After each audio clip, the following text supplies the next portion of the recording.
guys, before enjoying this chapter, just make sure to like it, share it, and subscribe to our channel.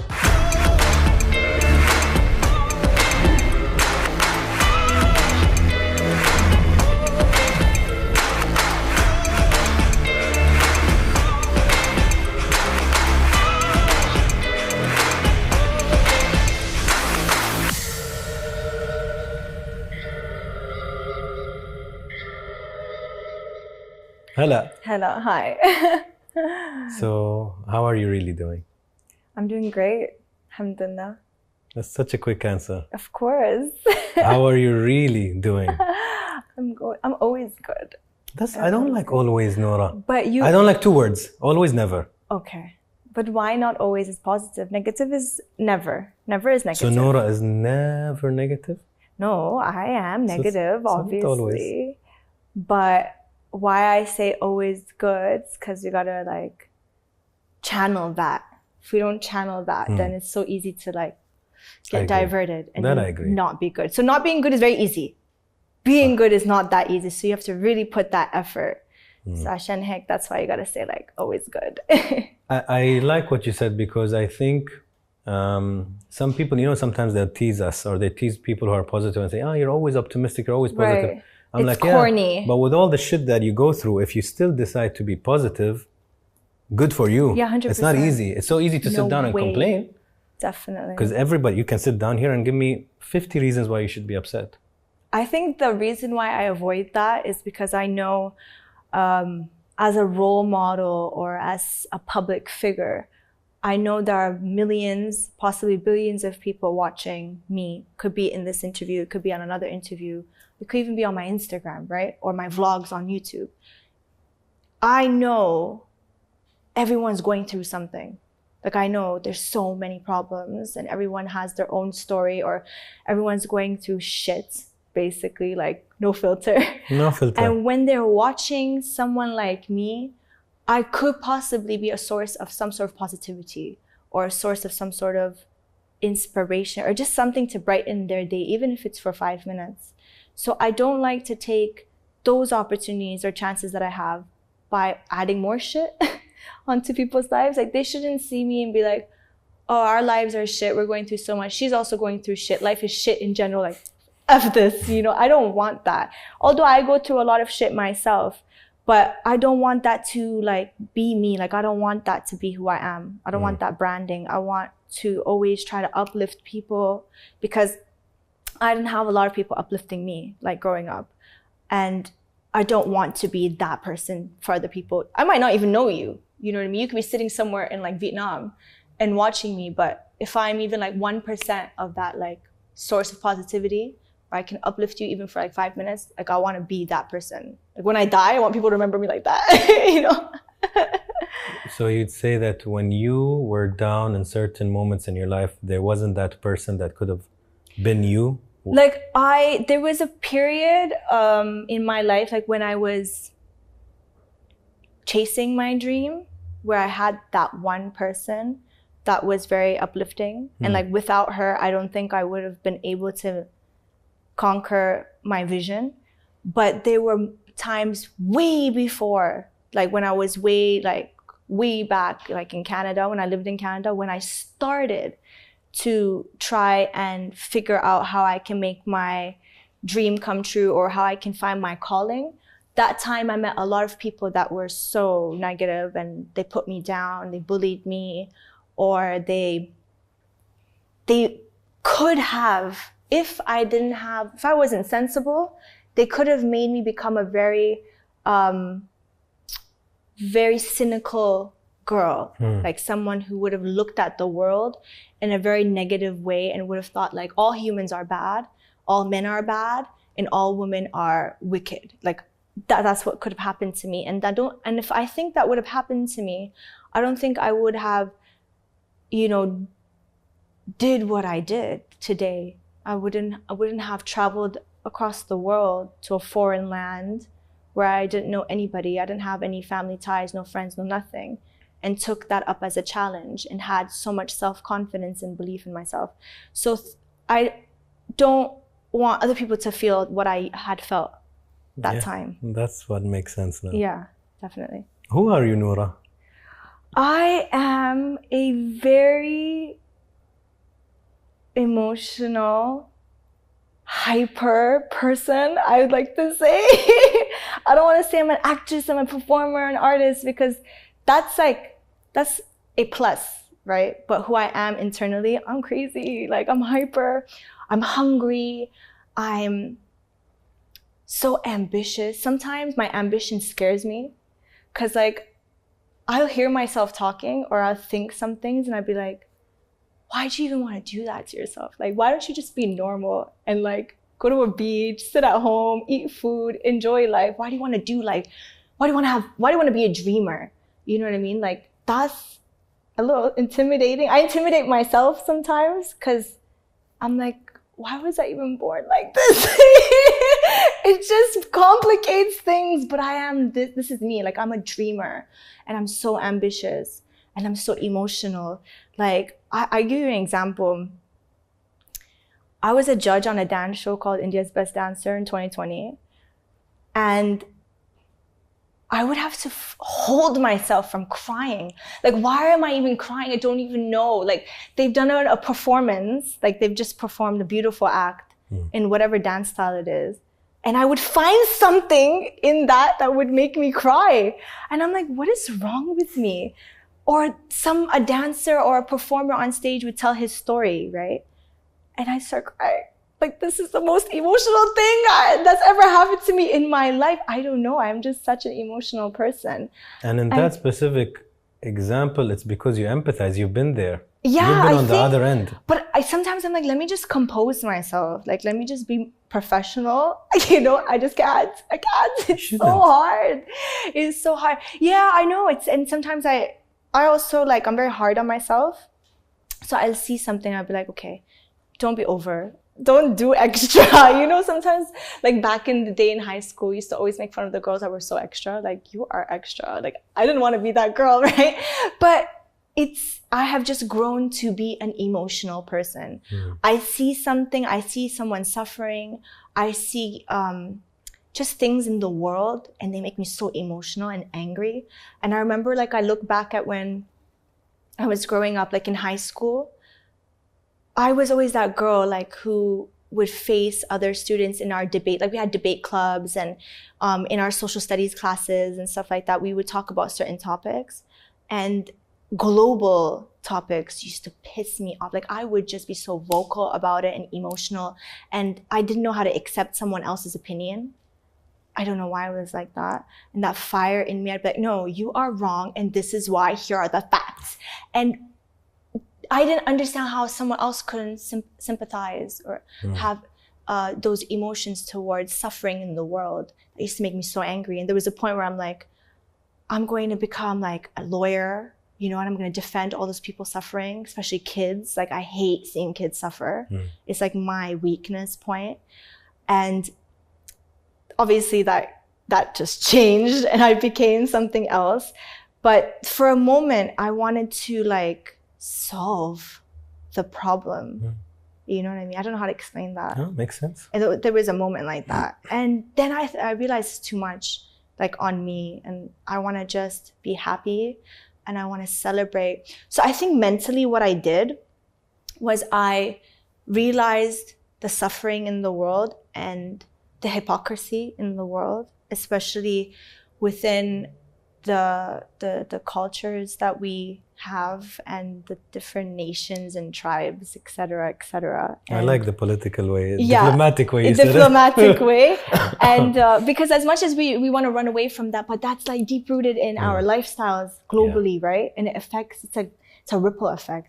So I saw that and I said, I need to do the total opposite and make people happy. And I think arts, like the world of arts, whether it's music, dance, cinema, it's an escapism out of this environment mentally.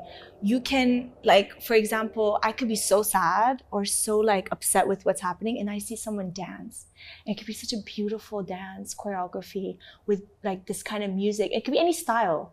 Like, any style. It could be ballet, it could be krump, two different styles of dance, two different emotions, but that could just make you feel certain emotions and hyped up, and you feel so good. And a dancer can make you feel like feelings that you without speaking, and I just find that such a beautiful thing. Or I could see a film and then I could just my way of thinking changes, my mentality changes, or I could hear music and just be like, wow, like God created talent, like that's such a beautiful thing. Like I feel it's so unfortunate.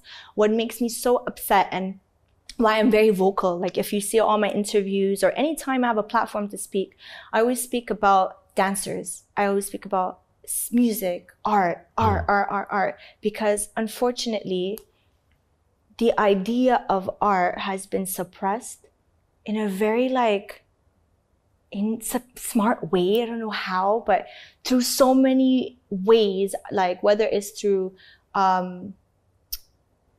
upbringing or culture, traditions, religion, schooling, whatever it is, art hasn't ever been uplifted the way it should be uplifted. And that never made sense to me because I always said, but art is a form of positivity. It's powerful. It's so powerful. It makes people feel good. It lightens up. It can empower people. It's such a source of positivity. Why do we not uplift it? I don't understand. Like, why do we tell our kids? No, sorry.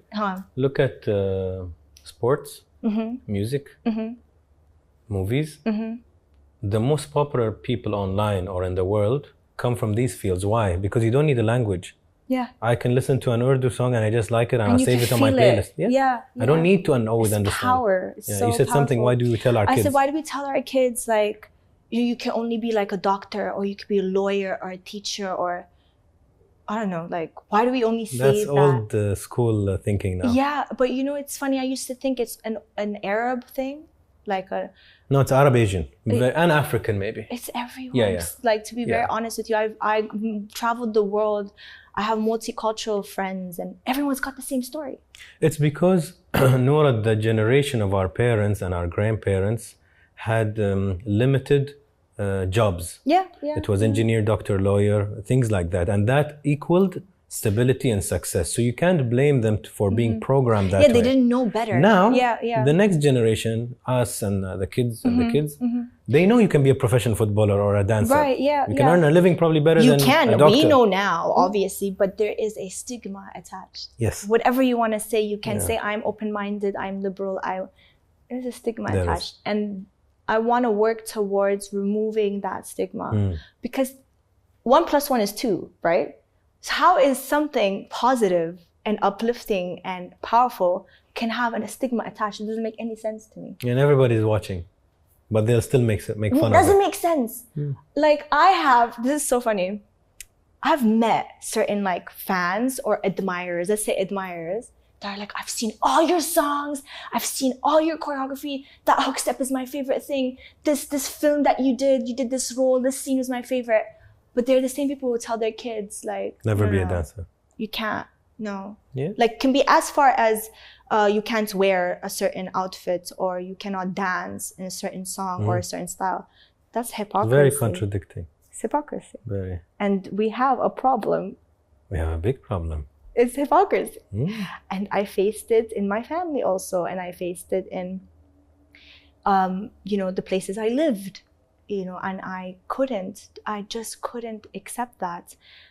And it made me challenge a lot of ideals and ideologies and things that people said.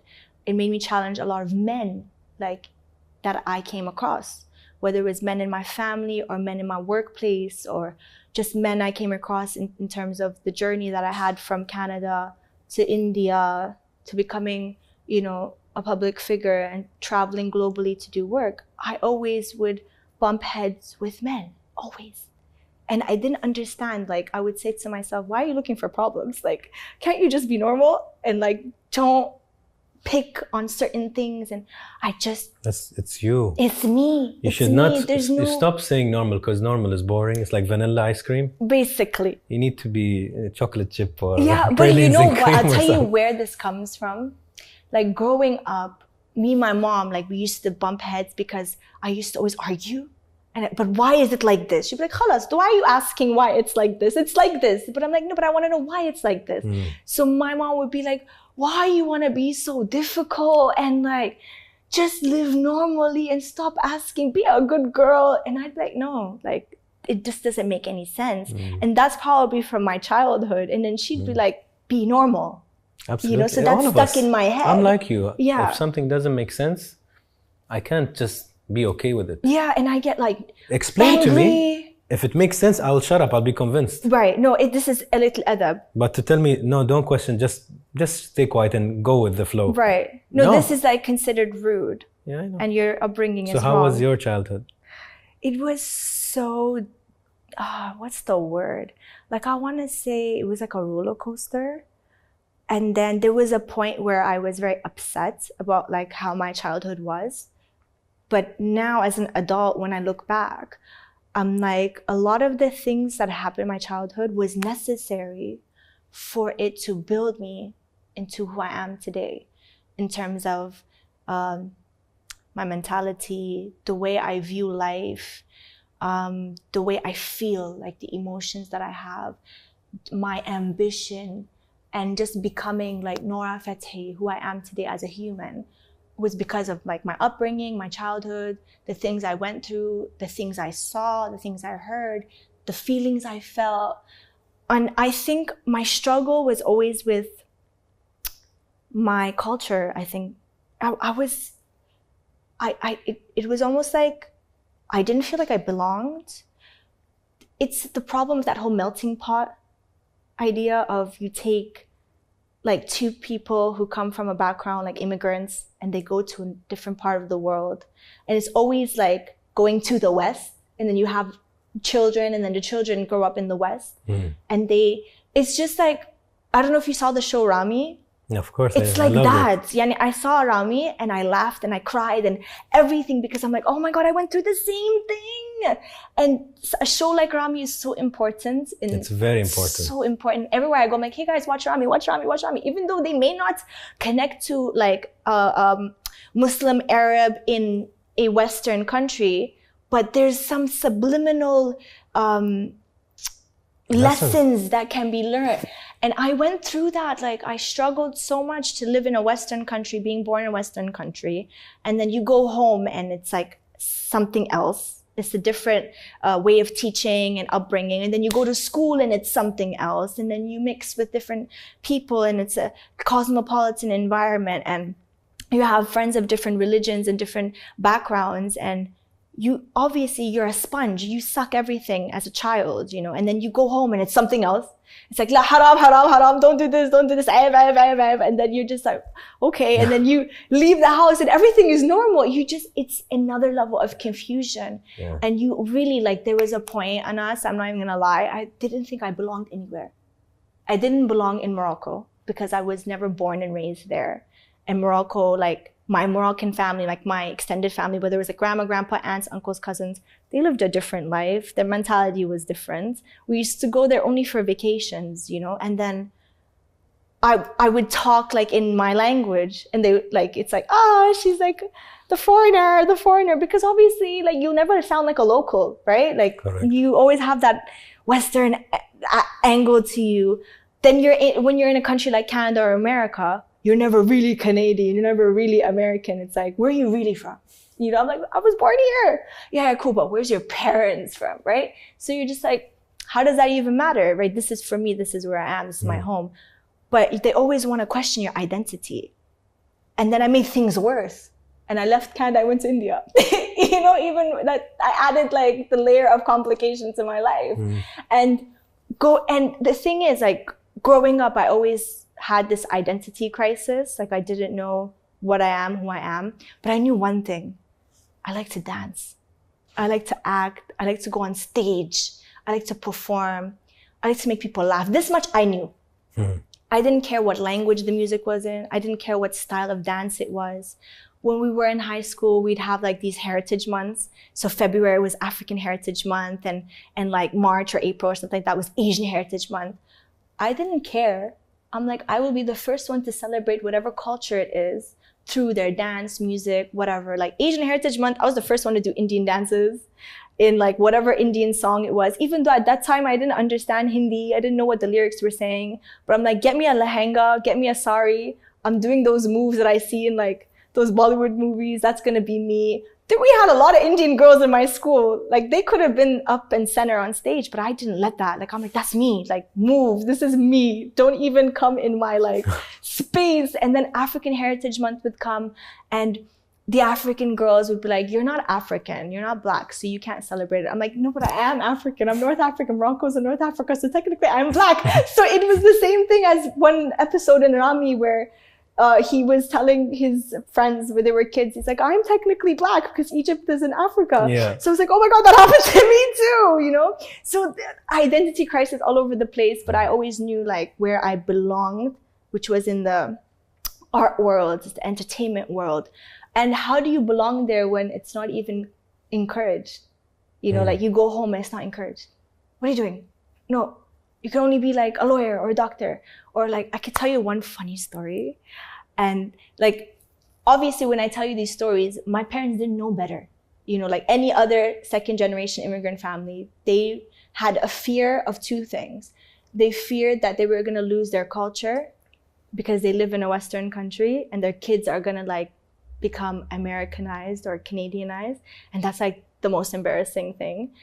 And they feared that their kid would not study. It's always about study, study, study, study, study.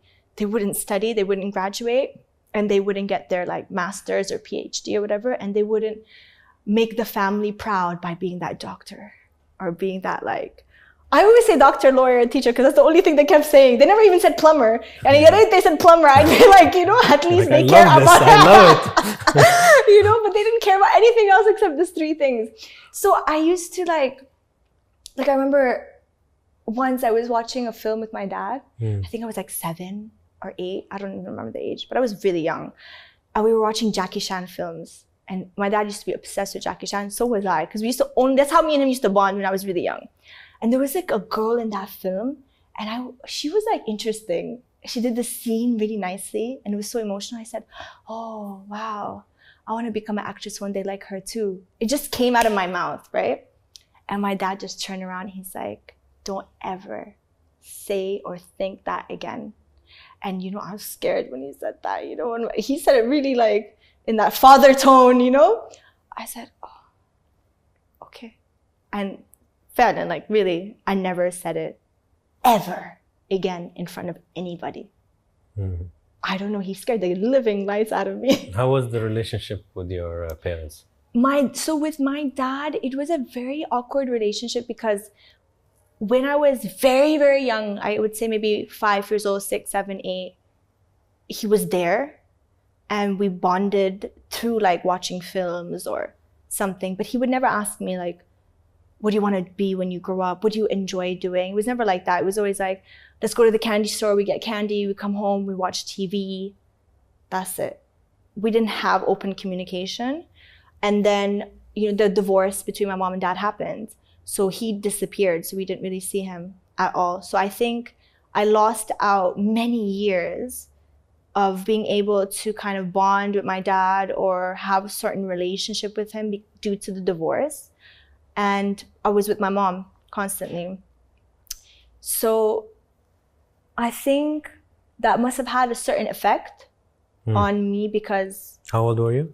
So I was like 10, 11. Tricky years. Yeah, it was. And I think that's a very sensitive age mentally. Like you're still developing and you're seeing certain things, you're hearing certain things and you're not understanding why they're happening. And kids do blame themselves. I was just going to say, yes, especially at that age because they're aware. They're not a 3-year-old that doesn't get it. No, they're aware. Yeah.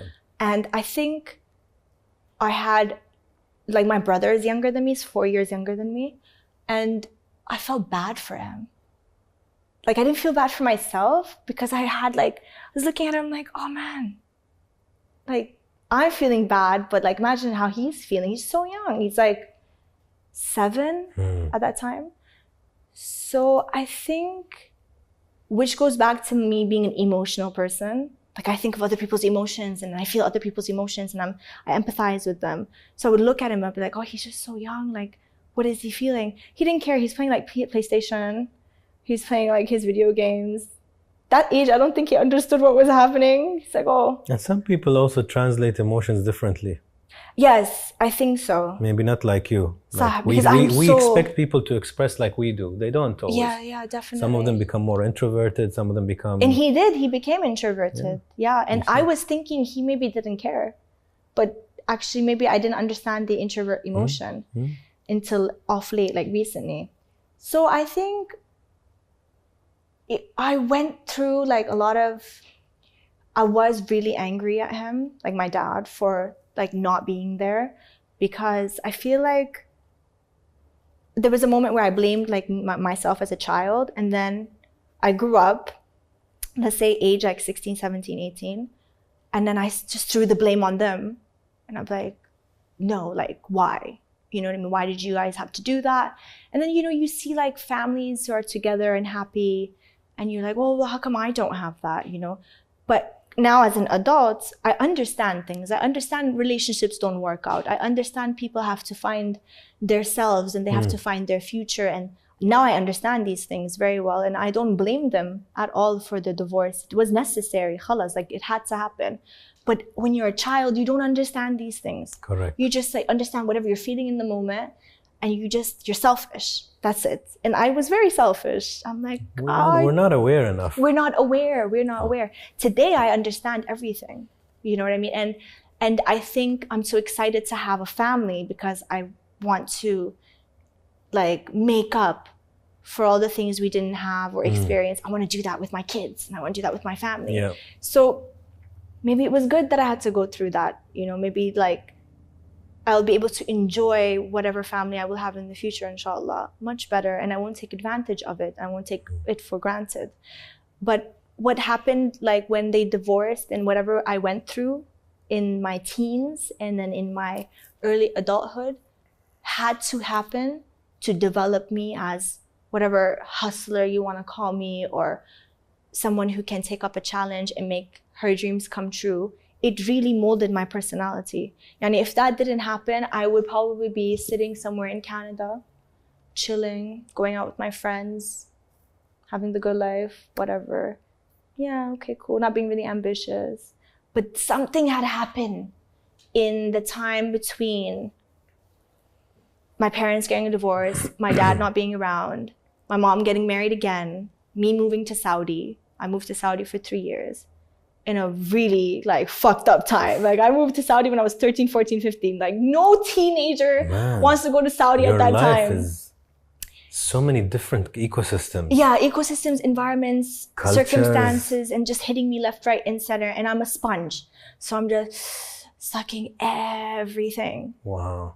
And being 13, 14, 15, like Saudi is a great place, don't get me wrong. But when you're 13, 14, 15, you don't want to leave your high school. You don't want to leave your friends. You don't want to leave where you are comfortable. And you definitely don't want to learn another language. That's for sure, you know. And be going to Saudi, and it's a different environment. And it's a different mentality at that time. We're talking about like... We're talking about 15 years ago. So you can imagine, you know, and, you know, new family and blended family and so many kids and, you know, different culture, and like nobody understands Moroccan because that's the only Arabic I knew was Darija, you know, and that too like 50% or like 40%. And whenever I would try to speak that, they'd be like, oh, we don't understand. Like, and I'm just like, really? Like, what do I have to do now? I have to learn their language. So like I started learning Arabic because everybody was like Lebanese, Jordanian, or Palestinian, or Syrian, or Saudi. So I'm like, well, I need people to understand me. So I started learning. And whatever I learned, I made friends, I got along with people, whatever. And I absorbed that Arabic culture. I absorbed the Arabic music that I probably wasn't listening to much when I was in Canada. And I was like absorbing the arts, you know. I remember there was a show called Hizziya Nawa'im. It was on NBC something, I don't know, NBC 3 or 2 or 4 or 1, NBC 1, I think. And it was all belly dancers that used to come, and they were competing. There was like a jury and a judge. And I remember I used to watch that, and I'm like, oh my God, this is so amazing. The only time I saw like belly dance when I was before going to Saudi was like Shakira. I didn't really see it properly. And then I saw this and I was like, so beautiful. Oh my God, like, look how professionally they're dancing. And there was a jury and they would like, critique them on their technique and stuff. I was like, wow, this is beautiful, And there's just so much that I learned living in Saudi and being in that environment. And also like learning about different cultures and just how people are different in their mentality and how to like liaise with people. And I went back to Canada when I was 16, and because I just couldn't live in Saudi. After a certain point, I'm like, I can't do this anymore. Your mother stayed in Saudi? She stayed back, yeah, because she had like, I had to move back. And alone?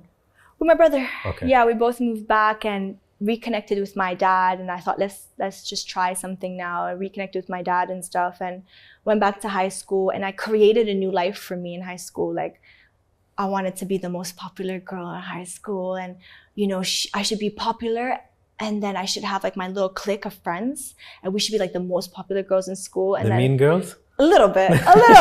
Yeah. I got bullied when I was younger. Like when I was in middle school, I was bullied by all the girls before going to Saudi. It was such a tough time for me. Like bad bullying? Yeah, really bad. Oh, really? Oh my God. How? So much.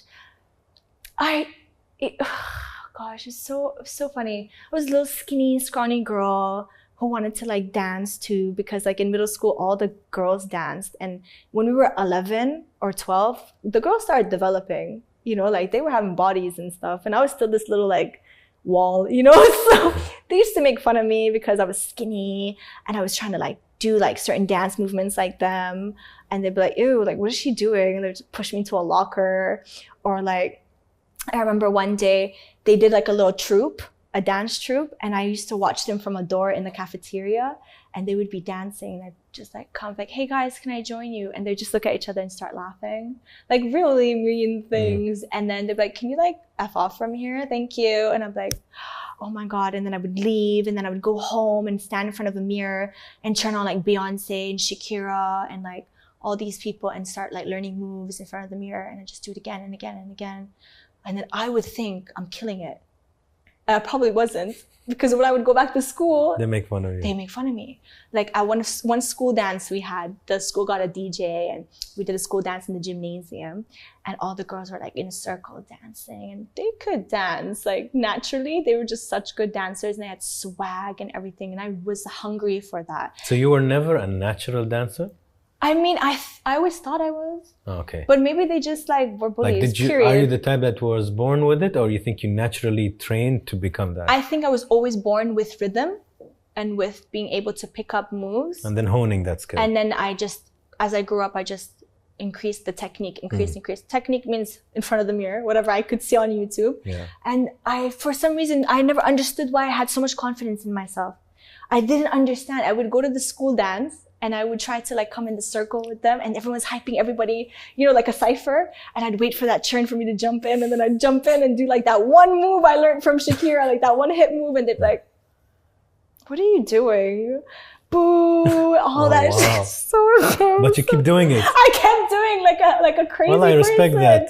I swear. And then like I remember like I would be like, I'd grab a friend, I'm like, just dance with me. I feel really intimidated because they're laughing at me. And the friend would be like, oh, okay. And then we start dancing, and they'd just be there laughing, making fun of me.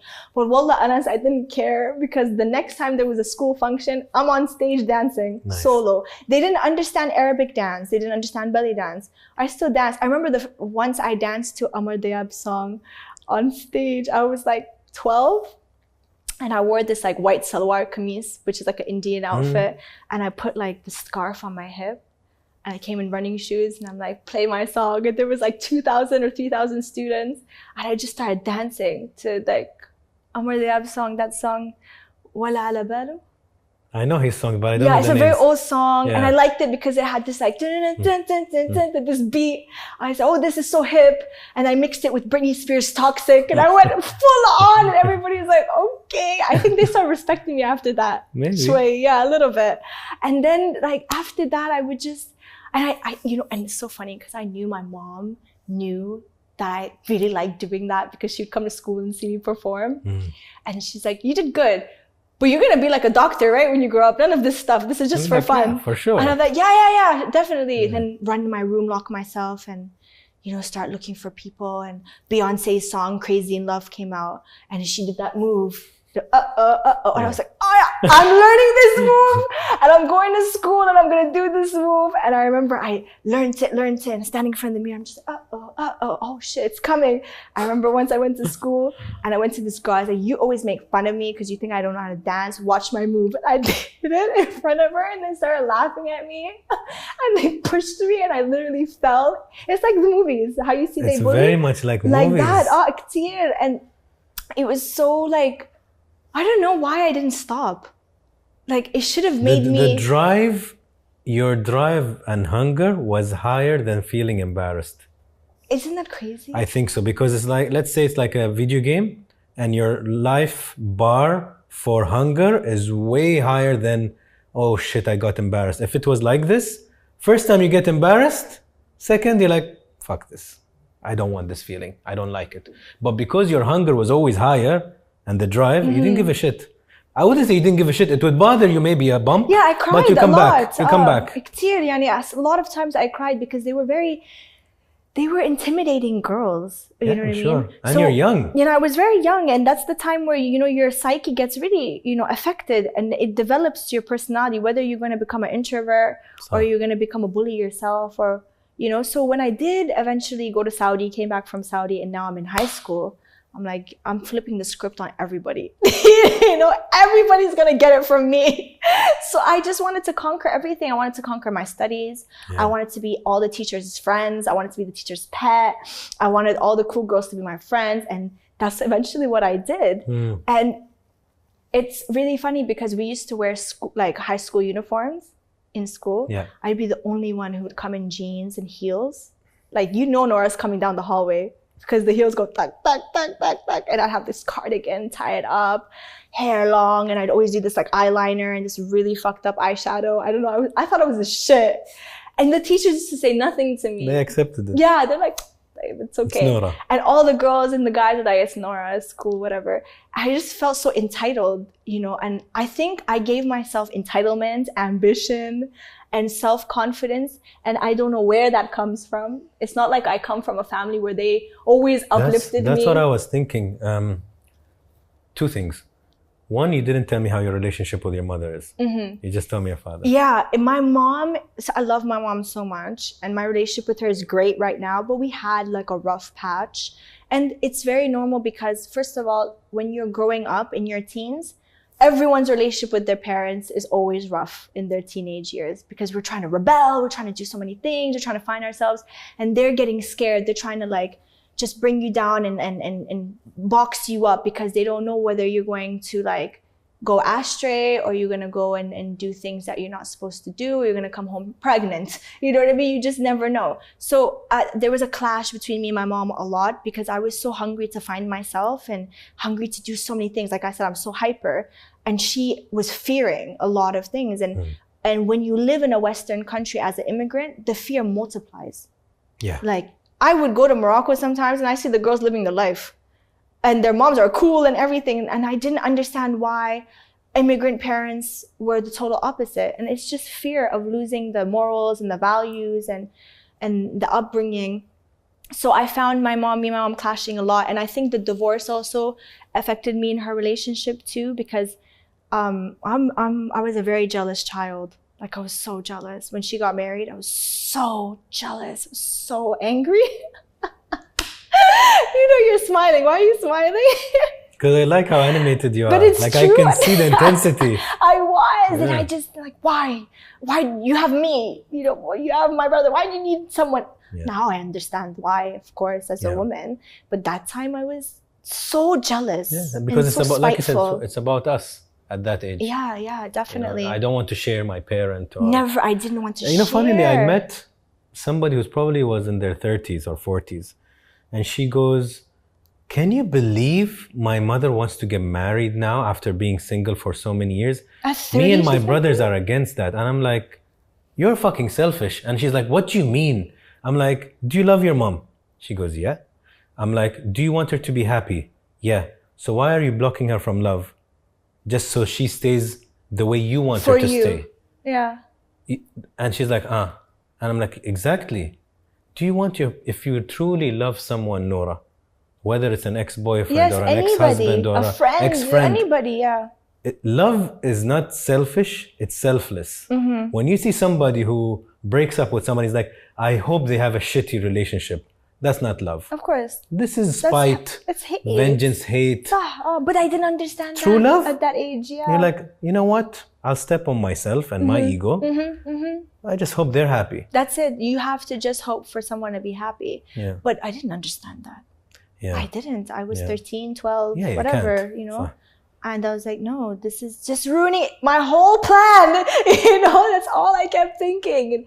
And at the same time, you know, two families coming together, like blended families, That's let me tell tricky. you, that is the most complicated thing Yeah. that could happen for anybody. There's a lot of compromising that needs to be done. And if everybody doesn't compromise, good luck. You know, it includes the kids, it includes the husband, the wife. And I think the situation or the experience of me seeing two blended families come together has made me more mature as a person. Eventually, I look back, I think of a lot of things. I understand life much better now. I understand that even tomorrow, if I get married, I find someone, I have to understand the value of compromisation and being selfless if I want to have a good future with my family and all that. That time I didn't understand anything. I'm not a huge fan of the word compromise, although I agree with you. Compromise But I might, think let's say there's a limit. sacrifice. There's also, because if you compromise there has to be a yourself too balance. much, you're not Nora anymore. Moderation. Everything Yeah. in moderation. You don't have to compromise yourself. It can compromise your wants. Yeah, or Could be your something lifestyle, as adjust similar. it a bit to cater for somebody new. Yeah. Maybe I love to be alone. I like my alone time. But if I want a family and I want to marry somebody, then I might have to sacrifice that alone time that I love. 24/7, I'm alone. I want to have this space of self-reflection. That's not going to happen. You know what I mean? The second point, it's very interesting that in your story, you didn't have the injection of confidence from your parents to become a confident person, yes, but you I still, didn't. you became your own fan? I became my own.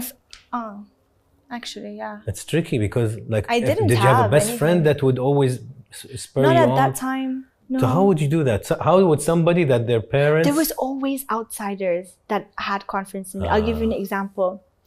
When I was 11 or 12, I was in grade 6, I think. And that time, like I told you, I was always trying to dance and I was getting bullied and all that. There was one teacher that was always seeing this happening. And she went, without telling me, we have an art school in Toronto, like the biggest art school, and only like people with money go there. Posh students are there. They get to learn everything.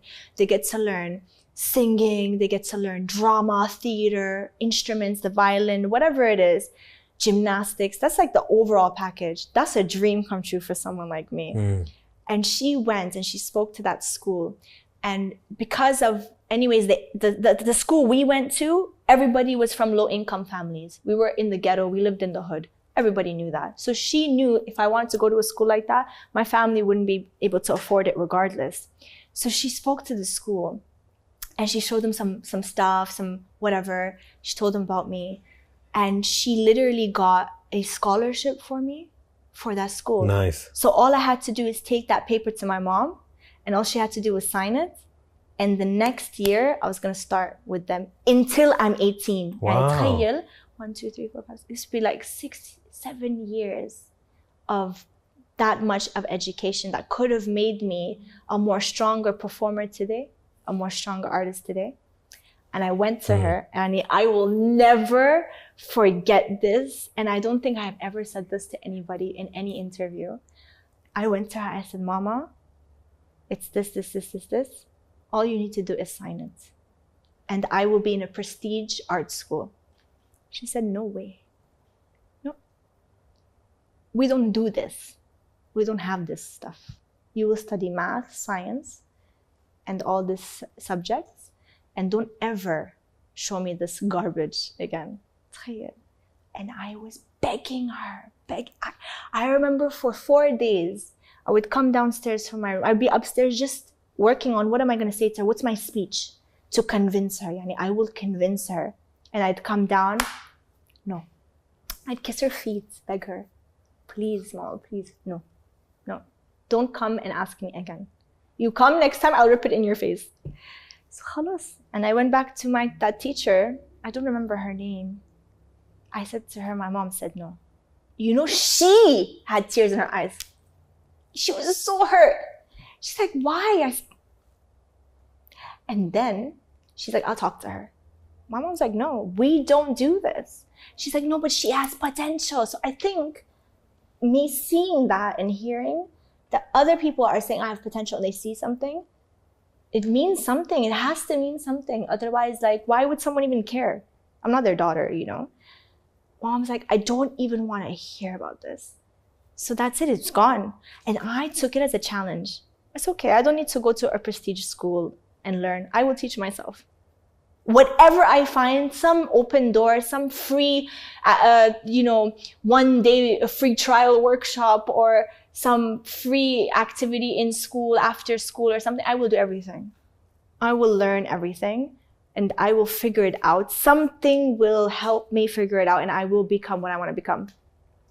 But that day taught me something, that my dream of me wanting to become like this big star performer and entertain people, I'm not going to tell anybody this. Khalas. I won't tell her, I won't tell my dad, I won't tell my friends, nothing. Block. Khalas, block, of course. It's traumatizing. Yeah, I was going to say, how hurt were you? I was so hurt because, I saw it there, like the opportunity was there. It's there, like I just, let me prove myself. Can I tell you something? And I said this, it's something I just imagined in my head and it made sense. And I've been saying it to people who I feel they need to hear it. I feel, and this applies to you big time. Okay. All our journey and our story and our hurt and our pain and our joy and our experiences and our education and the bullying, everything you've been through, creates toxic petrol, like petrol for the car. Right, yeah. Okay. The toxic petrol is created because of all of these experiences, because a lot of challenges and all of that, and it's in you. So either you burn the fucking fuel in the right direction, or you get poisoned with it. And you getting rejected in taking a huge opportunity with a prestigious school, the divorce. Something we need to talk about is when you worked in McDonald's, when you worked in the shawarma place, and the lottery tickets, and we need to talk about that. All of these experiences, the multiple cultures, the getting pushed on lockers, everything created a Nora fuel. Some people, and I'd say most people, they have this fuel and it consumes them. Yeah, but it's very toxic. But the ones who burn it, you know why they become great? It's because it's such a unique fuel. Only you have that fuel. I don't have your fuel. I don't have your experience. I don't have your story. So I can't compete with you in the same way. If you burn it, it's different flame than mine. And that's why I think you're crazy. Like, you're so driven. You will not take no for an answer. That's not normal. Most people after normal. 3 no's, maximum. I get problems because of this. Yeah, because someone will say no, and I'm like, no, but why? Wait, why? Wait, hold on. The person's like, I don't have time. I've got another meeting. No, fuck that meeting. Tell me why. Just make me understand. And for some people, mostly men, because I have to interact with mostly men in my industry, it can be like, hey, then she's a little crazy. Like, don't challenge me. It's an ego issue also. And I'm like, no, I just need an answer. You tell me why. Like, for example, why you don't want me in this movie? Why you don't want me? Why? Tell me why. Yeah, it makes sense. Like, who are you for me to explain why? That becomes an ego issue. Like, I don't even think of all that. I just need to know why. Why? And it's because of all of these things you said.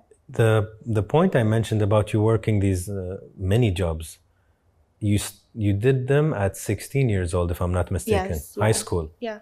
So you were taking care of your brother, I believe?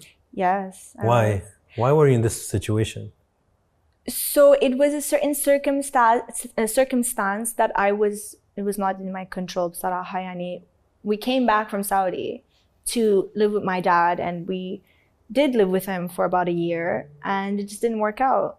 And something that, he just didn't want. And the only solution at that time was for me to be just with me and my brother. And that time my brother was 13. So I said, okay, well, I guess I gotta take this responsibility.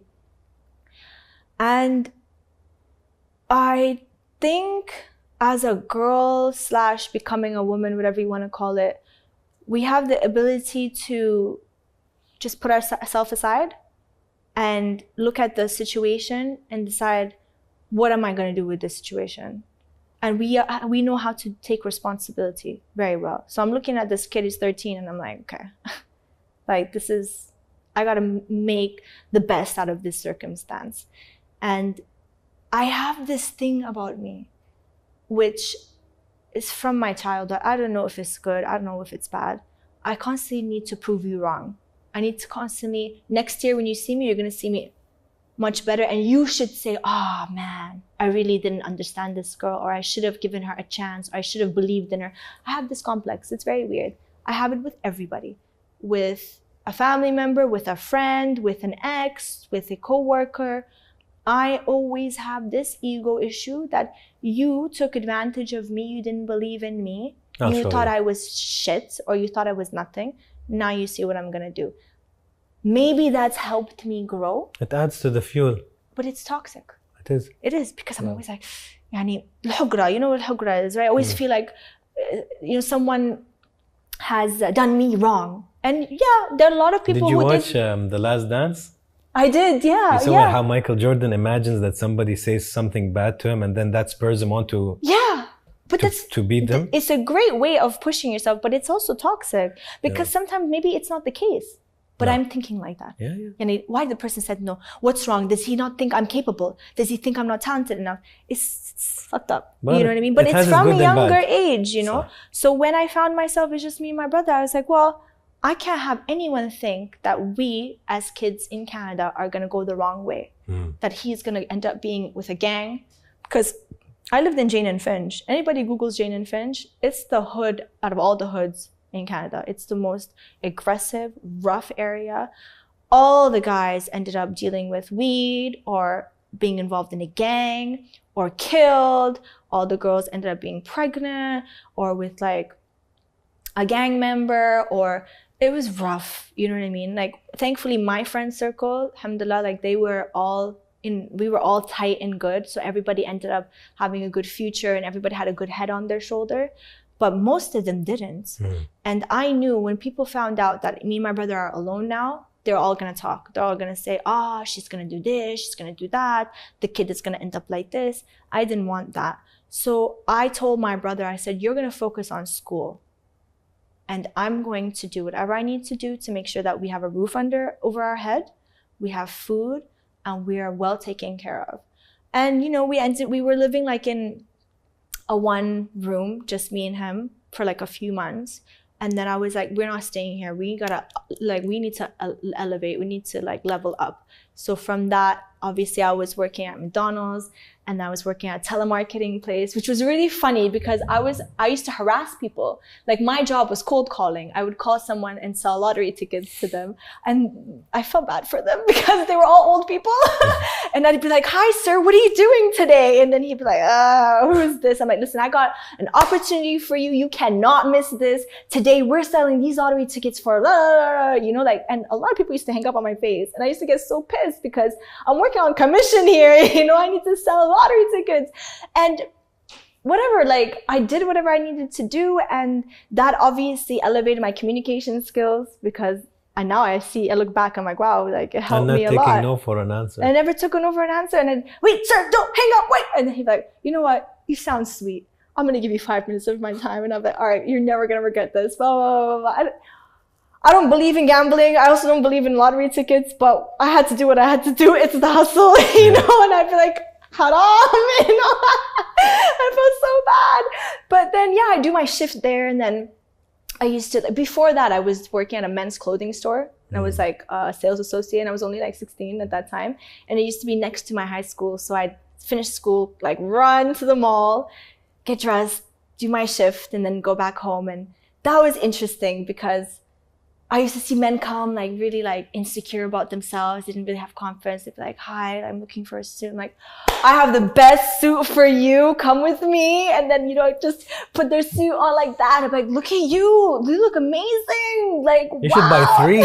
Yeah, and they buy 3, And I'm like, okay, bye. So that was like an experience in itself. But after I left high school and I went to uni, because I got all the scholarships in the world. Like when I graduated, Anas, from Westview Centennial Secondary School, nobody's gonna forget Nora fathi in that school because I wiped out all the scholarships. Really? I graduated with a 97.8% average. Wow.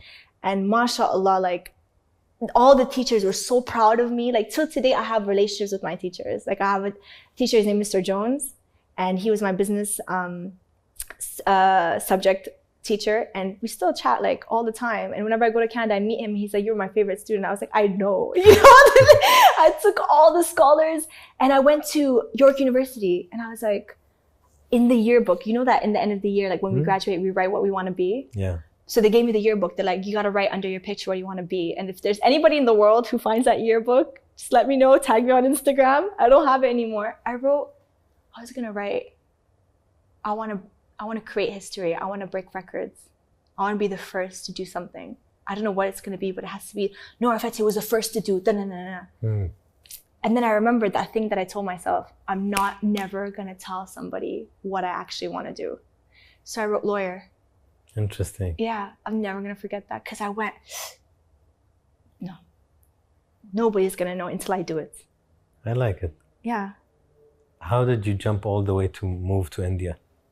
So when I went to uni for a year, I couldn't keep up. I couldn't do all those jobs and waitress and serve shisha and tea and sell lottery tickets and go to McDonald's and fight with people at drive-thrus and go to uni at the same time. I just couldn't do it. And I felt ashamed of myself because I went from 97.8% or 97.6 whatever percent average to suddenly I'm failing. That's not Nora. No, it's shame. I was so upset at myself, and I'm like, I have 2 things to do. Either I stop this and I actually look for what I really want to do, and I knew what I wanted to do since I was a child, and I grow balls and do it, or I continue pretending that this is what I want to do just to show, look, I got 95%. Look, I got 90%. It was all a number game for me. I didn't care about anything. I just wanted to show off that I had the top grade in my class. And how did I know that that was the issue that I had? Because when I eventually did uni and I was failing, all I would think about is, look, this is shameful. I'm getting 70%. This is shameful. I'm getting 65%. I wasn't thinking, no, I'm not learning what I want to learn. I'm not grasping the information. I'm not understanding the lecture. I'm not thinking about that. I'm thinking about the numbers. So I realized this is wrong. So let's stop this and let's do what you really want to do. And unfortunately, maybe if I didn't have my brother as my responsibility and myself as a responsibility, and I didn't have all these extra jobs, maybe I would still be in York University, killing it with the numbers. But eventually when I would graduate 5 years later, I would become 28, 25, 26 and realize this is not what I want to do. I was just doing it to show off for numbers, which is wrong. You can never take back those years you wasted, right? So I think God did that on purpose. He put me in that situation of struggle and whatever circumstance, he just took everyone away from me. He did it on purpose because if that was the only way I would have found my calling and grew confidence and guts to just do it, because my mom wasn't there. She was in Saudi, right? My dad wasn't there. So there was nobody for me to say, guys, I'm leaving university. I don't want to do this anymore. And I'm going to become an entertainer. I'm going to find my calling. There was nobody to say that to. If they were there, maybe I would be too scared. So I would be too scared to say anything. It's everything. It's the whole environment and circumstances of your life that facilitated such a decision. Yeah, and I'm a big believer, Anas, of destiny, of nasib. I am. Yeah. I know God does certain things mysteriously, and in that moment you don't know why he did it. You're like, why me? Why am I being tested? Why am I being put into these situations of turbulence and stuff? But later you understand that this happens for a reason. It's to divert you to where you belong, where you are meant to go. And at that time... So your brother, where did he come with you or no? No. So here's what happened.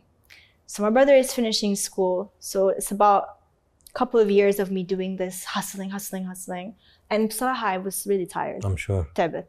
And I looked at him and I looked at myself and I said to my girls, I had a lot of my girls from high school, they're still always there for me, you know. And he's a bigger boy then? Yeah, he's bigger now. Now he's like 17, 18. No, when you wanted to leave, I think by that time he's a bit more... Yeah, he's 17, 18. Yeah. You know, I looked at him and I said, listen, like, I said to myself, I cannot lose my years. I cannot. And yes, I love my brother. I understood my responsibility.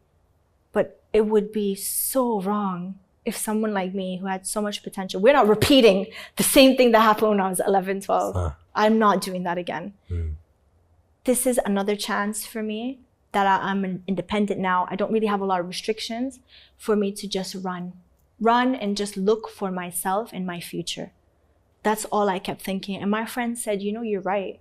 Maybe you should just do it. And it was an overnight thing where I woke up and I left all those jobs and I started searching for avenues. I would Google Toronto's best agency. And whatever agency that came, like modeling, acting agency that came up in the first page, yeah, I called them. Hey, hi. And to see the confidence and the stupidity on my part. Hey guys, I'm just like, you know, my name is Nora and I just want to be like a really big actress and a big star. So I just wanted to know, like, how can you help me? And that owner of the agency was a Pakistani guy named Tipu. So he was just like, I like your energy. Why don't you come to the office, you know? And I'm like, yeah, all right. So I had an appointment with him like 4 days later. And while I'm driving in the car one of these days, I hear something in the radio. And it was like, do you want to become a star? Do you want to become an actor? Do you think you are there meant for showbiz? And I'm like, yeah, this is for me. And I just put the volume up and I'm driving and I'm listening to him like, yeah. And then he's like, you need to come to our workshop at whatever, at this hotel at this day time. I said, this is nasib. This is destined. This guy's talking for me, you know? So I went to that place and I joined that workshop and they selected like 5 people to go to the next level workshop. And the next level workshop is in Philadelphia. So you have to travel on your expense. You have to book your own hotel and you need to go to that workshop where you like do a monologue in front of these agencies and you show them your portfolio and you do this modeling walk. I said, yeah, piece of cake. I'm going to do all this. 3 days before that, my appendix almost ruptures. So I get operated on. And I've got like the flight in the next like 2-3 days. And the doctor's like, no, you can't go. I went. I didn't care. I could hardly walk. And I still went because I'm like, I'm not missing this opportunity. I was wheelchairing my ass to Philadelphia to go and meet these people because I'm like, they need to see me. I don't care. I had shitty pictures because I wasn't a model at that time. But I prepared my monologue so well and it was a comedy monologue. I'm like, I'm going to make them laugh. They're going to love me. And I did it. And I met these agents and they're like, you're really good. Why don't you come to America? We'll do your visa. Suddenly, I didn't want to go. I don't know what happened. I lost interest. I wasn't inspired. And for me, I need to be inspired. I said, yeah, all right, cool. I thought, I was like, I just did all that and came all the way here with an almost ruptured appendix. I was operated on, I couldn't walk. And I sat in front of these people and suddenly I wasn't excited anymore. Something is wrong. Something is wrong. I took my flight back to Toronto. I land, that agency calls me, that Tipu guy calls me. He's like, I have something for you, come. I said, all right. I go and meet him. He's like, do you want to go to India? I said, yeah, fuck yeah, I want to go to India. Let's do this. He's like, you want to think about it? I said, what's there to think about? India, Bollywood, Shah Rukh Khan. Period. He's like, yeah, okay, but just think about it. I was like, no, we grew up watching Hindi cinema. We grew up watching Bollywood films. I'm obsessed with this one film called Devdas. Okay, I watched it like 20 million times growing up. And why? Because it has dance, music, art. It was so like theoretical. It was so big. It was so dreamy. And that for me was so exciting. I said, Tipu, this is what I'm looking for, man. This is inspiring. I'm looking for somewhere where I can do all of it. I can act, dance, be emotional, be dramatic, look beautiful, everything. That's what Bollywood is. Like, I've been looking for it and you've just given me the answer. He's like, all right, when do you want to go? I'm like, now, let's do this now. And he's like, all right, after a week, I'm taking my flight to India. But I was so overexcited that I didn't think about what is required to go to India. Visas, fuck the visa, the actual requirement, language, network, contacts, everything. I just went like a silly girl. And I'm telling my girls, the day I signed that contract, I called my girls. I'm like, girls, you guys have to come over. I have news for you. And all my friends, they're obsessed with Hindi cinema too, with Bollywood, because, you know, Somalian, Kenyan, we all watched, you know, Bollywood films growing up. So they all came to my house and we're sitting. I'm like, guys, I'm going to Bollywood. And they're like, girl, you made it. We made it. This is it. We start from the bottom, now we're here. You know, all of that was happening. And then the other one's like, tell Shah Rukh Khan I said hi. You know, so it was like that hilarious. We were so excited and so naive. Yeah. So naive. Because when I reached India, it was nothing like that. I was thinking that I was going to get picked up by a limousine with like a butler. And they're going to take me to this suite, and I was going to live a nice life in a hotel, and I'm going to go to my auditions via the limousine. It's going to be nice. It's going to be like high-level lifestyle because I'm going to Bollywood, you know? It was nothing like that. I had the biggest shock of my life, the biggest slap in the face when I arrived, and the struggle I went through, the bullying, the rejection, the traumatic experience I went through. If I knew that before going to India, if someone told me, this is all the things you're going to go through, you're going to meet evil people, they're going to steal your passports, you're going to get deported, you're going to go back to Canada, people are going to laugh at you and say, why did you go anyways? How do you leave a developed country to go to a developing country? Then you're going to go back to India, and you're going to fight, you're going to learn the language, you're going to learn the language, you're going to learn the language. And you're going to meet people who are going to laugh at you on the way. Whenever you try to speak, they're going to laugh on your face. That happened to me all the time. You know how many times I would spend hours and weeks and months and years with my Hindi diction coach and Hindi teacher to learn the language. And he would uplift me and he'd be so positive and say, you are doing so good, Beta. You're speaking so well. I'm so proud of you. And he'd make me so confident. And I would go to a casting director or I'd go to an audition and they would know I'm not Indian. And they would call me specifically and say, the lines are in Hindi. Can you do it? I say, yeah, I'll try my best. And I would do them and they would laugh in front of me. During the take, they would start laughing together, high-fiving each other. Did you hear how funny she sounds? And my ego, I'd be like, how fucking dare you? Wait till I leave, at least, you know what I mean? Like, why would you do it in front of my face? And that would take me back to when I was 11.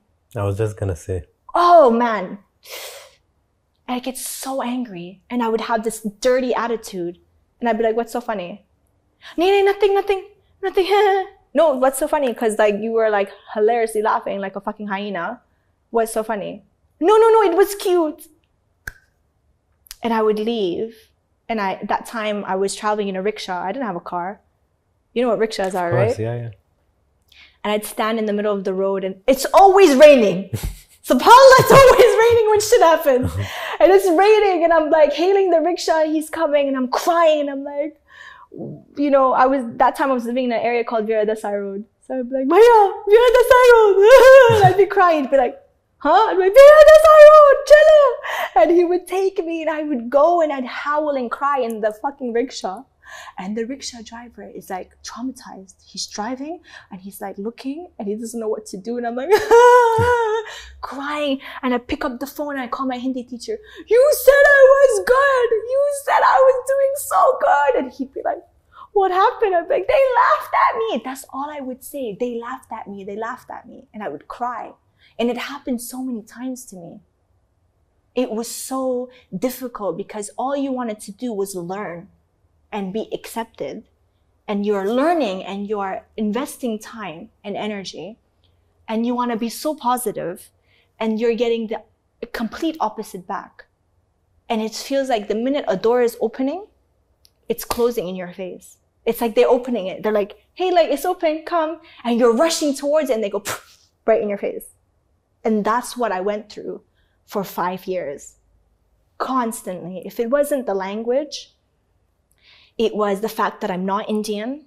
And that would make me so angry because I'd be like, no, but listen, like I'm North African, I'm Arab. Like our cultures are very similar. And I'd want to make them understand that we are so similar. Like, don't focus on our differences, focus on our similarities. And nobody cared. You know what I mean? They're like, no, you're a foreigner, you're not from here. Do you even understand what it means to be Indian? Rightly so, I understand where they're coming from. This happens in every country, in any industry you go to. But I was so driven and so hungry that I just couldn't understand. It goes back to, again, when my mom, the divorce, everything, I was selfish. I didn't understand. Mm-hmm. And this is another scenario which is the same, where I didn't understand where they were coming from. Today, I understand where they're coming from because they want someone to earn it. You want to be here today, earn it. Learn our language. Learn what it is. They need you to be relatable. Be relatable. To the audience. You are going to connect to billions of people. If you're not relatable, why are we going to invest our money on you? Who are you? Sah. It's true, but I couldn't fathom that. I didn't understand that because I believed in myself. Just give me a chance. Just see my audition. No, we don't want to audition you. I would stand in lineups for hours. By the way, Nora, if they gave you a chance in year 1, I would be over. You would have failed. I would be finished. Because you kept polishing yourself. And I was a sponge. I was sucking things. You're a rough diamond, but you're rough. Yeah. You have to keep training and just 100%. really, and by 5 years, you probably were very But when you're hungry, ready. you don't think about that. I know. When you're driven, you don't think about that. I'm telling you, as Nora Fathi believes in destiny. She believes in qadar. She believes when God wants something to happen, it will happen. She believes everything happens for a reason. That's the basics. But because of my overdrive and my hunger, I forget all that. Why this didn't happen? Why this person is not giving me a chance? Why? I am smart. But the overdrive and the hunger, it gives you that, it clouds it. Okay, it's emotional. It's emotional. That's why I told you in the beginning, I'm a very emotional person, you know? I have a question. Now that, fast forward those 5 years, and you were saying something, you would stand in line for hours. Auditions were the worst things. Yeah. I'm auditioning with 300, 400, 500 people who want the same thing. And imagine, I was auditioning with girls who are from Brazil, who also wanted to be Bollywood actresses, didn't know the language, didn't care for the language, but they said, whatever, let's try our luck. I was auditioning with Indian girls. I would audition with other South Asian girls. I was auditioning with the world because suddenly Bollywood became a vocal point of where actors wanted to come. Something had happened in Bollywood where people globally were coming, trying their luck. I didn't think that. I thought I was only going to compete with Indian girls. You know, I thought maybe not a lot of Indian girls wanted to do it. Maybe I might compete with like 10, 15. Hundreds. I got put in a house when I landed in India. You lived with 8 people, right? Can you imagine? 8, 9 girls. Yeah, I read. Can you imagine? No, I don't want to imagine. Yani, this is the biggest shock of my life. When I entered this house, and not nice girls, rude girls who were cutthroat. Vicious. And they were the ones who stole my passport. Hello. Like within the first few months. And that was the biggest embarrassment. I cannot go. I'm telling the embassy, the consulate, don't send me back, please. Inshallah, don't send me back. They're like, no, but you don't have a passport, you don't have a visa, it's protocol, we gotta send you back. You don't understand. Like before I came, everybody back home, like all the people that knew me, not my friends, but people who knew me, they're like, oh, she's going to India, that's so stupid. She thinks she's gonna do something like, she's gonna be back in 10 days. I can't go back. It's like a bet, you know? You don't want to prove them right. They thought I was so crazy. They're like, move, like you need to go back, you're out, like sort your shit out. So let's fast forward. 5 years in India, and you break through. And today, Nora is one of the strongest Arabic personalities in the world. in terms of social media, in terms of engagement, in terms of following, in terms of popularity in your field. Hello, we can safely say that. Although you come from a background that doesn't completely support the arts, you have an Arabic background. Yes. Is your family now accepting of all the success? Do the new numbers and popularity and fame and money and power, does it make your family feel, okay, now we get it, it's okay, we'll support her? Yeah, I think so. Yeah, they came about? So. I think they came around. Yeah, they came around. I think there will always be internal struggle within themselves because they have a certain upbringing and a certain mentality, and it's very hard to break that. It's very hard to break that. But I think they have no choice. They don't have a choice. How? Yeah, How? Everywhere they go, they hear about me. Everywhere they go, they hear my songs. Or they see me on screen. Or someone is talking about me. Or they switch the channel, it's me. Somewhere, they have to look at it as an accomplishment. If the world is celebrating her, why can't we celebrate her? Khalas. You know what I mean? And I think it's a certain, like we always say, they didn't know better. The upbringing was different. The mentality was different. That's the same sentence my mother always uses, especially when she meets people who are struggling with, let's say, their father wasn't loving, or tough love, or strict, or whatever. And she always tells them, they didn't know better. It's true. Give them that. The benefit of the doubt. Okay. Do you like fame? I do. Yeah, I do. Do you want more of it? I do want more of it. I'll tell you why I want more of fame and why I like fame. Because it comes with a certain power, and it comes with a certain platform and ability to do certain things that you can't do otherwise. The fact that I have such a big reach, I know what I want to do with it. I want to convert it to something good. The kind of fame I have and the attention I have, being known, I don't just want to be known. Okay, khalas, yeah, she's famous. Great. One day there was a Nora fathi. I don't want to end it like that. I want to convert it to something where I make a difference. And it goes back to, remember I told you when I was looking at the world and what was going on in the world, and I wanted to do this. The lawyer time. Then I thought, okay, to protect kids. It's too much. Yeah, it's too much. But I know with my fame and my platform and opportunities, I can go back and do that. Because people will listen to me and I will make an impact. And I'm going towards there slowly. I see, subhanAllah, I see the kind of audience that I pull is a lot of kids. It's a lot of youngsters. I have a mix of male, female, all different age groups. But majority I'm seeing young ones. And I want to inspire them. Because they're our future. They are our future. And if we want anything to change in our world, the situation we are going through, it's going to be via them. Every interview for me is more important than a movie coming out or a song coming out. Because I know this is how I can reach them, make them think, make them believe, make them, even like I said, positive, bashway, just a little bit, to either make their dreams come true or be positive to someone at a coffee shop when they're going to get their coffee or when they're going to school. These things are so important because they create a domino effect to the bigger thing, the bigger picture. This is Nora, this is the show. The show is not about Nora and not about Anas. Yeah. Fuck us. Yeah. It's about every person who needs to feel not alone. Yeah. It's about every person who thinks, I don't think anybody gets me. Oh shit, Nora gets me now. Anas kind of said something that actually made me feel a bit different. Yeah. That's the show. Yeah, definitely. Yes, it's important to know your personal story, but the more important thing is how it can relate and connect to somebody outside watching. You know, it's so funny. You remembered something. Yeah. You know, I you know, something about Rami that I like is representation. We don't have a lot of representation. No. And growing up, I wish I did. I wish I had that one girl that was like kind of like me, maybe like She's got so many like different elements to her. She's, you know, doesn't know exactly what her identity really is. She's got so many mixtures into her. She's traveled so much, she's been everywhere so much, and she's done something so big. And I can look at her as a role model. And she's Muslim.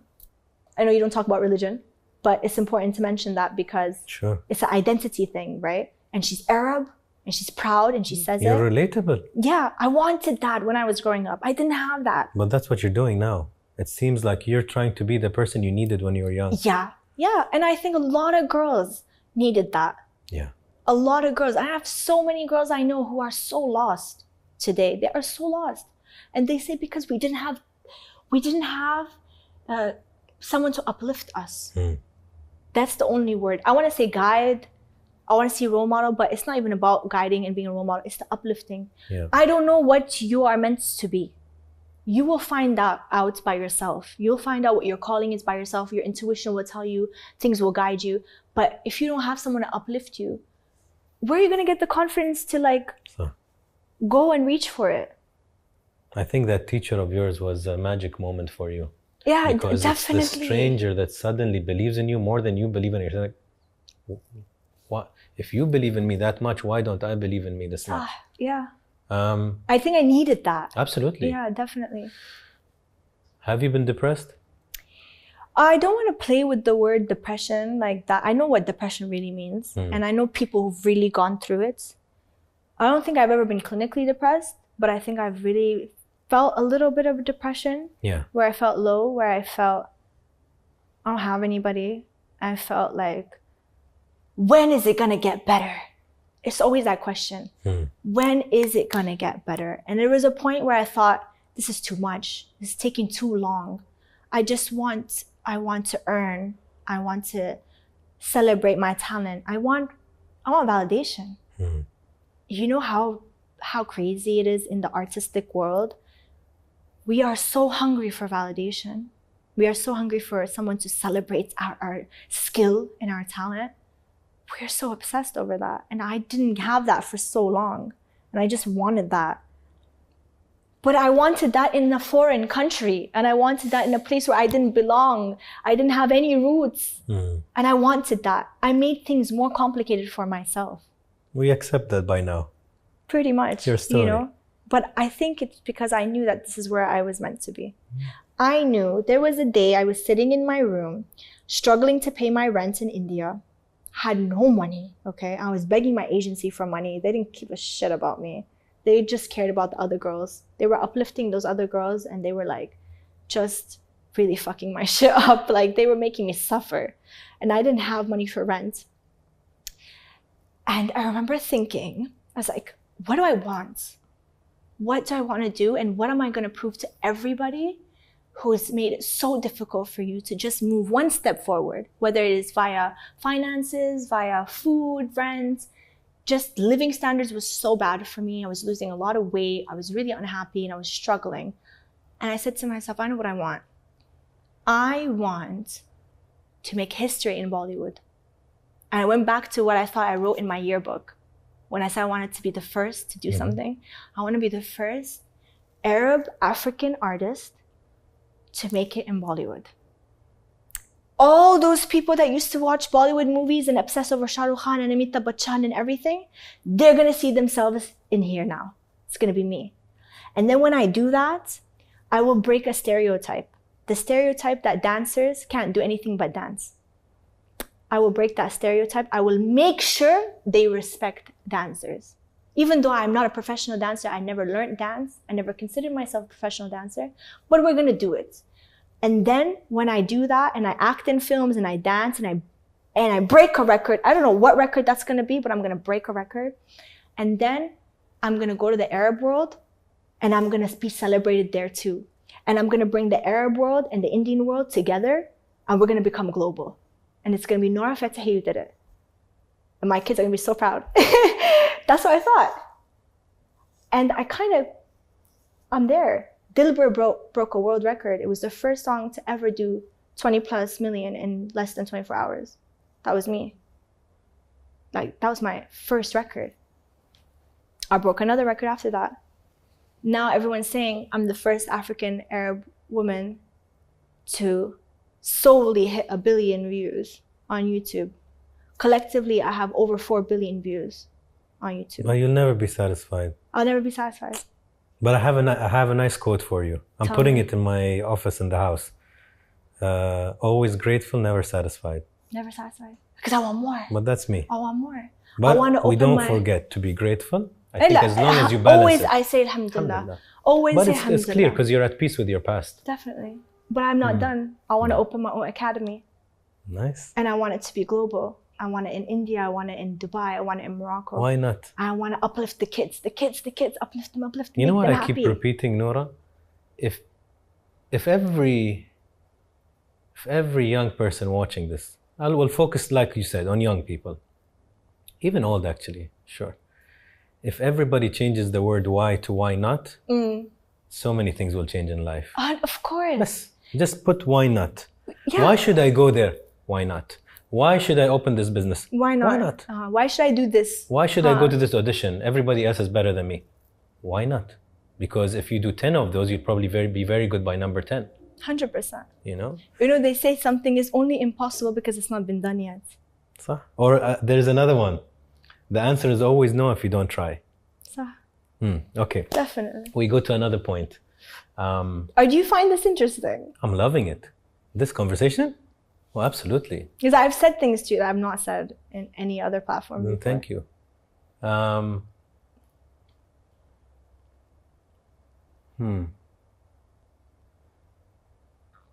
What does love mean to you? Love right now, you know what? Initially, I had a very naive way of thinking of what love is. Love is 1 + 1 is 2. It's black and white. That's it. That's it. Then I became an adult, and now I'm seeing stuff. I'm living life, and I'm experiencing some things, and I'm saying it's a shame that love is not what it used to be. I don't know why. Maybe it's just things I'm seeing, or maybe a lot of people are noticing this, but real love is very, very limited. Very rare. Very rare. I don't understand the concept of how real love can be limited when it's the most important, beautiful thing. Do you understand what I mean? It doesn't make any sense to me. When someone's ready to love you and you know you can't give that love back, why would you stop? Why would you stop yourself? You know how many people I have met who are like, no, I don't want to fall in love. I don't want to love. Why would you not want such a beautiful, positive thing? They're scared. Yeah, I understand that, but we have such a limitation of it today in our world, and this is why our world is in the shit that it's in. Why would you not want to experience that? The next generation, Nora, I think will be a bit different. We are starting to accept vulnerability. That's the word. Nobody wants to be vulnerable. La, although it's powerful. Nobody. But it's rare. You know how many actors I know who fear to be vulnerable and to be real? They don't want that. I learned that being real and being honest, you need to be a very comfortable person in your own skin and very courageous. To be honest, you need to be courageous. Because lying is a very cowardly act. Where were you today? I was at the doctor, and you're lying. Instead of saying, I woke up late, sorry. Yeah, I didn't know what I was doing. I really messed up the alarm. But it needs a bit of courage. And you'll notice people who are big liars are big cowards. They'll never tell you to your face. You know, I hope everybody in the world finds love without any strings attached. Have you been in love? I have. Yeah, I have. Do you like the idea of marriage? I do. You do? Yes. I'm going to tell you something. As an actor, celebrity, public figure, whatever you want to call me, as a female, we have a fear of getting married or having kids. We feel that our career will be over, or we should do this many things in this span of time and make it happen and then get married. Or don't get married at all if you want to enjoy a long span of success in the field that we're in. I don't believe that. I don't believe that. I believe if you truly want to be happy, your career, yes, and your personal life together. I know an actor who's not married, doesn't have kids. And I know an actor who's married, has kids, and has a career also. I think he's more happier because he has both, the best of both worlds. It's so important to get married and have kids. It's so important to have kids. You have to have that light in your life. It's a different light. It's a different love. It's a different innocence also. Absolutely. You see the world in a different way. And I have a lot of love to give Anas, a lot of love, and I will give it through my kids and my husband, while simultaneously doing what I love. A lot of great celebrities or great figures have gotten married, had kids, and their career has done even better. Yeah. You know, they've flourished. Why not? What is this mentality that if you get married and have kids, your life is over. Career it should stop, or you should slow down, or you should maneuver it. Like, I don't mind having 2 of my kids and we do like our own dance troupe, and you guys come on Instagram and you see us like always like doing some sort of choreography, and then you see the behind the scenes where I'm yelling at one of them, hey, come here, what are you doing, you know? So you have to just like literally make the best of every moment. I'm not going to be that person who's so career driven. I am very driven. We've spoken about this from the beginning of the interview, but I will do both. Yeah, and you'll probably do both well. And I want tomorrow another girl who will see me, she'll say, I can also do both. So that's kind of how I thought about it. And I can't wait until that happens. Favorite color and 3 reasons why. Red. Why? Because it's a lucky color for me. Because the biggest things in my career have happened when I wore red. And the craziest thing have happened in my personal life when I wore red. So. What was that? It's like crazy things. Met interesting people. Had fun. But I think also red looks amazing on me. That's my color. And if it seems like there are 10 stories that you don't want to say, so I'm not going to push under the color red. It seems like it's fun stories though. Next time. Yeah, maybe part 2. We've never done that though. You never know. You'll do that. Favorite animal? It can be any kind, wild or not, and 3 reasons why. Oh, favorite animal. I never thought about that. The lion, because of the Lion King. 2 more. There's this puppy that you can put in a little bag because he's so cute. Yeah. I always imagined I'd have like a purse, put a little puppy, and it's like, hey guys. Although I'm a little bit scared of dogs, but yeah, I love puppies. A 3rd one would be a bird, just because of what it stands for. No, the lion. 3 reasons why you chose a lion. Oh, the lion. I thought 3. Oh, but still, now you know. It's bird and lion. And 3 reasons why I chose a lion, because it's fearless, because of the power it invokes, and its aura. Interesting. Yeah. So I'll explain those 2. Okay, go for it. Color is how you see yourself. Okay. So you said that the best things in your life has happened when you wear red, that it looks good on you. What was your first one? It's my groundbreaking career moments when I was wearing red. Yeah. And the animal is your ideal partner. Okay. Yeah. Interesting. Aura, power. But how do you know it's the ideal partner and it's not what I see myself in? It's what you would probably get attracted to in a partner. Interesting. Somebody who has these characteristics. Anyways. So interesting. What makes you feel valuable? What do I feel? Okay, my friends make me feel valuable. Why? Because I think if I look back at my whole journey, I've always been blessed with good friends. When I was in Canada, I've been blessed with amazing friends, supportive friends. And when I'm with them, whatever support I can give them and whatever the support they give to me, it makes me feel valuable. Like I have a purpose, kind of. You know, we help each other in problems. We're there for each other when shit hits the fan. And I've gone through so much shit in my life. So have they, you know, and we've gone through shit together. But somehow we knew how to help each other, even though we were all going through the same thing. And for me, that is very valuable. Very. You know, I have a friend who I think was a guardian angel in disguise during my struggle for 5 years in India. Listen, I'm still struggling still. It's just a different kind of struggle, Yes. you know? But that rough struggle, this girl came out of nowhere. Out of nowhere. I'm kid you not. In the first year of me being in India, I had a health issue and I was being operated on. And it was so scary for me because I didn't know like where I was. I was scared. I was like, what if they take my organs and they sell it? Like I was really scared.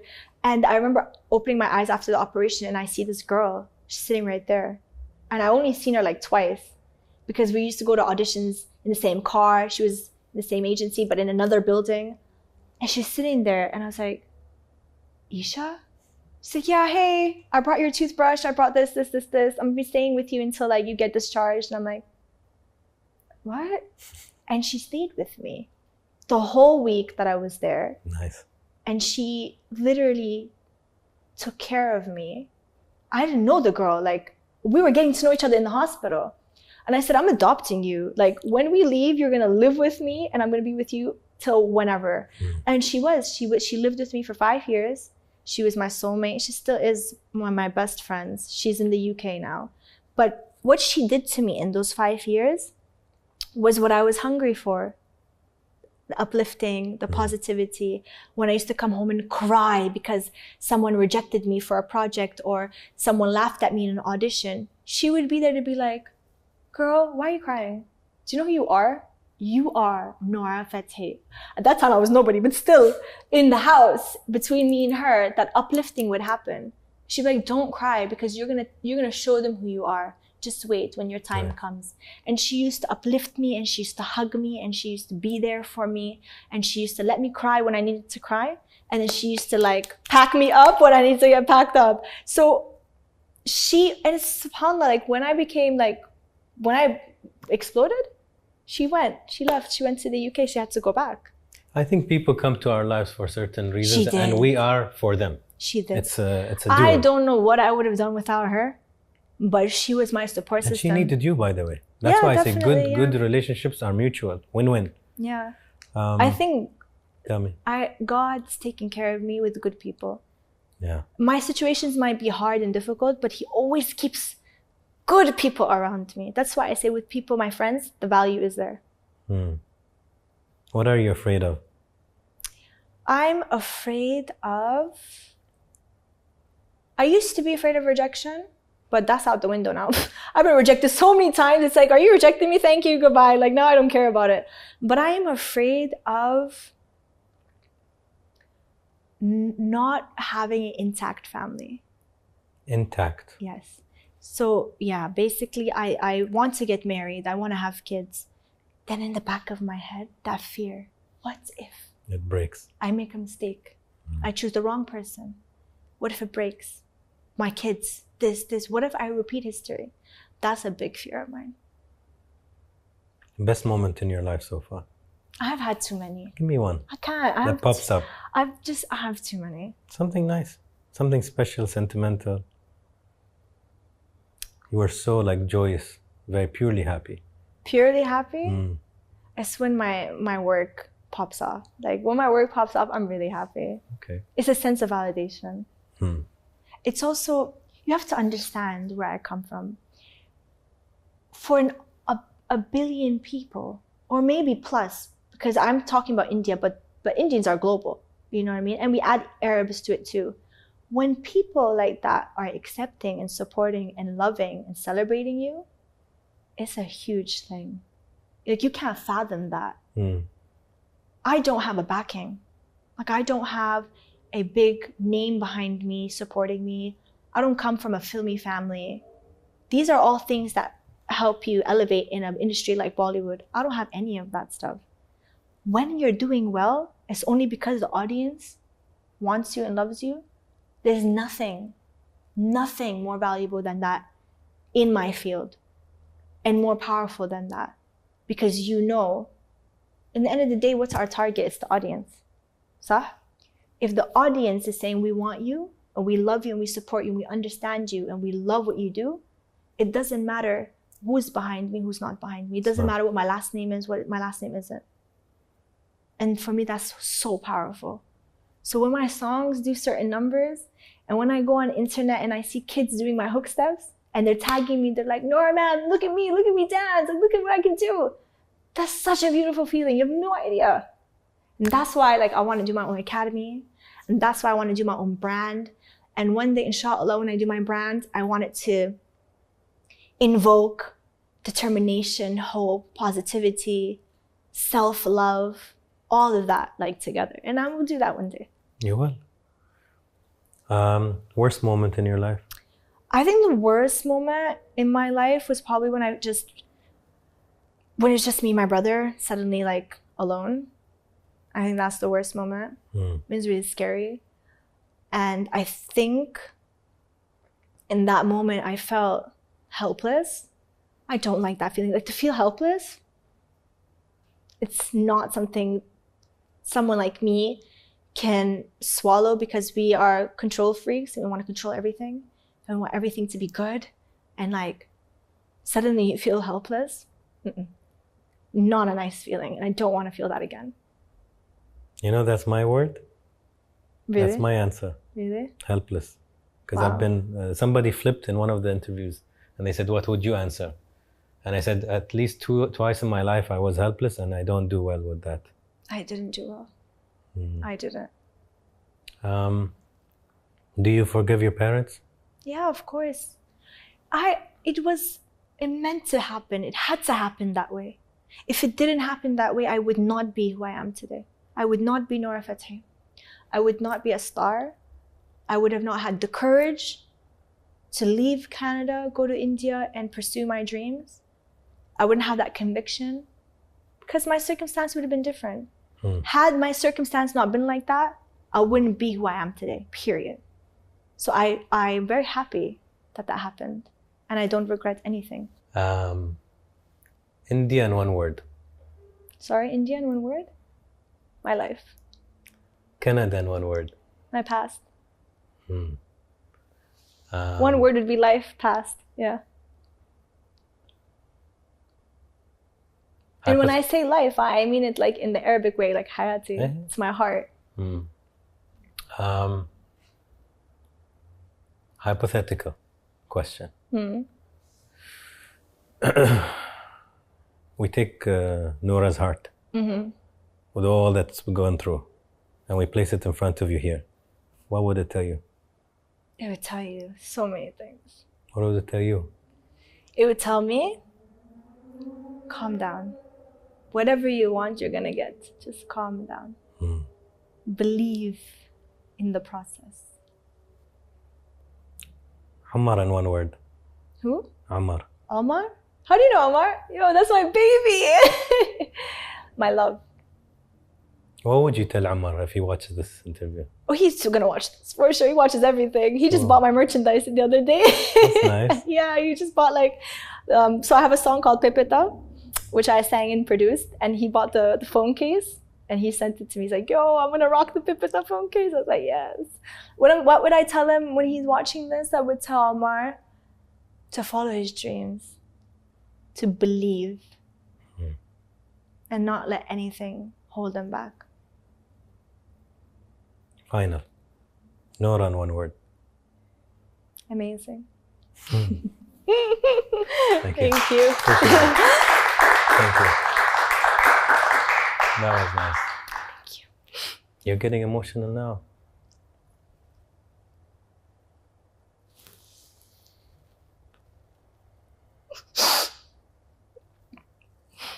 That was so nice. It was. Why are you crying? I think it's funny. It's in a good way. It's not a bad thing. It's a good thing. I know. Because mentally, there's a rewind that happens. It's so it's intense. And you just look at all the kind of people you meet, and then you're just the world is vicious. But it's also, I'll tell you why I cry, because I think about like other people, like girls that maybe went through the same thing as me and probably gave up. Like, it's so easy to give up. And I think about the kind of people I met who really brought me down, not in India, everywhere, even in Canada. You know, when I was just hustling, and I look and I go, haram, like if any girl or even a guy would have gone through that, they would have just been shattered. They would have lost hope. Yani, like if a human loses hope, it's the worst thing. It's the worst thing. And I keep thinking, I'm like, that even 50% of the things I went through, if another girl or guy went through that and they lost hope, that would have been one more person in the world that we would have lost. Could have been a great person. They could have made an impact in the world. They could have made a difference in the world. And I wish parents would instill hope and confidence and prepare them for what's out there. And I wish our school system did the same thing, because everything I learned in school didn't help me for the real world. Metamorphosis and what type of rocks there are in the world, and you know what happens when the plant hits the sun at 4 p.m. That shit didn't help me for the jungle. And I always think about the necessity of your upbringing at home. Instead of our parents, like when I say our, I say globally, anybody, instead of them being so, la, don't do this, don't wear this, don't go out, don't talk to this, don't do this, study, don't watch this, instead of being like that, I wish they would prepare them for the world, prepare them for marriage, prepare them for what it is to be with another human, what it is to share a life with another human, prepare them for what it is to work, to go and work for yourself and to create an identity. Prepare them for the workforce. The workforce is not an easy place. The kind of things women and men face, we're not prepared for that. And two things happen: either they ruin you for life or they make you for life. But most of the time, they ruin you for life. They break you, they ruin your personality, your charisma, your aura, they make you negative. And you are the same person who will have kids and you will inject that negativity to the next lot. You know, I think about this every day.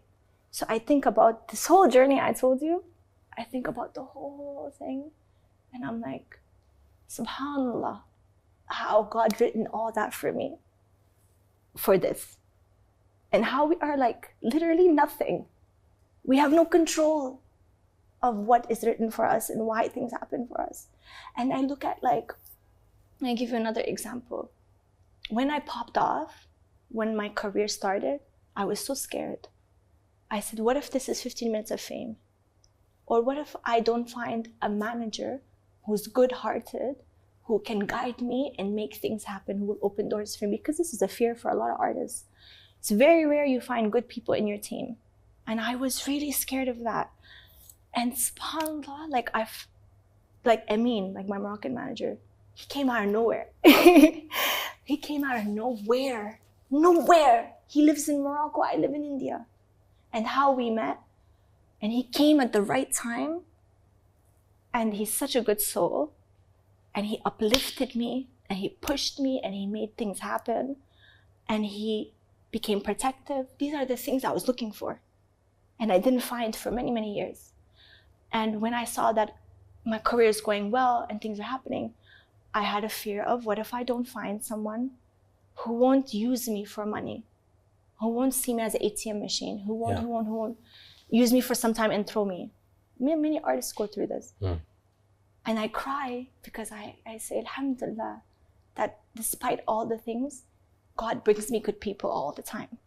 And having good people around you is very rare. And that's why. Yeah. Believe me, I know. Yeah. It was a pleasure. Thank you.